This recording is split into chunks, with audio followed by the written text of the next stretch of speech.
Hi friends, எல்லோரும் எப்படி இருக்கீங்க? இன்றைக்கி அமாவாசை, தை அமாவாசை. வாழைக்காய் பொடி மாஸ், வாழைக்காய் கறியும் பண்ணலாம். ஆனால் நான் வாழைக்காய் பொடி மாஸ் பண்ண போகிறேன் இன்றைக்கி.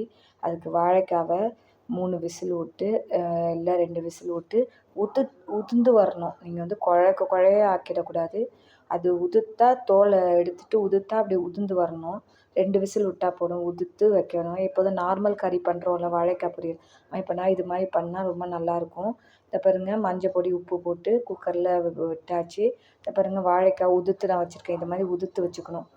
அதை வந்து எடுத்து ஆறினோன்னே தோலை எடுத்துட்டு உரித்து வச்சுக்கணும். உரிச்சிட்டு அதை வந்து உதிர்த்து வச்சுக்கணும். இலுப்பச்சட்டியில் தேங்காய் எண்ணெய் ஊற்றி பண்ணால் தான் இதுக்கு நல்லாயிருக்கும். தேங்காய் எண்ணெய் நான் ஊற்றிட்டேன். அதுக்கு என்னென்ன தாளித்து கொட்டினேன்னா, ஃபஸ்ட்டு உளுத்தம்பருப்பு போடுங்க. கடுகு உடனே போடக்கூடாதுன்னு சொல்லியிருக்கேன். டக்குன்னு வெடிச்சிடும். உளுத்தம்பருப்பு செவந்தோடனே கடுகை போட்டுட்டு, பச்சை மிளகா, இஞ்சி பொடி பொடியாக நறுக்கி வச்சுங்க. ஒரு 2 பச்சை மிளகா, இஞ்சி கொஞ்சம், இஞ்சி போட்டால் ரொம்ப வாய்வு தொல்லைலாம் நீங்கும். இஞ்சி போட்டாலும் டேஸ்ட்டும் அதுதான். பொடி மாஸுக்கு இஞ்சி ரொம்ப டேஸ்ட்டு.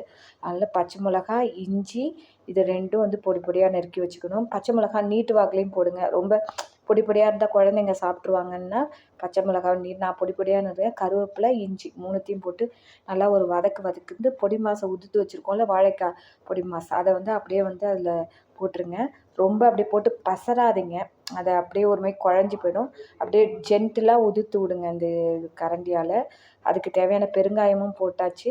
பாருங்கள், அதை அப்படியே உதிர்த்து வச்சுருக்கேன். ஆக்சுவலாக அதை அப்படியே உதிர்த்தாப்பில் போட்டுட்டு அப்படியே ஜென்டிலாக அதை வந்து உங்களுக்கு கலரணும். அப்போ தான் வந்து இருக்கும். கொஞ்சம் தேங்காய் எண்ணெய் நிறையா ஊற்றிங்க, அப்போ நல்லாயிருக்கும். அடியில் ஒட்டாத வரும். இது வந்து ஆறினோடனே கொஞ்சம் தேங்காய் போட்டு, தேங்காய் தேவையான ஆஃப் பண்ணி, ஃபஸ்ட்டு தேங்காய் போட்டுடணும். தேங்காய் போட்டுட்டு ஆஃப் பண்ணணும். அதுக்கப்புறம் என்ன பண்ணணும்னா லெமன் புழியணும். இதுக்கு டேஸ்ட்டே லெமன் தான். ஆஃப் பண்ணிட்டு தான் புழியணும். முன்னாடி புழிஞ்சிடக்கூடாது.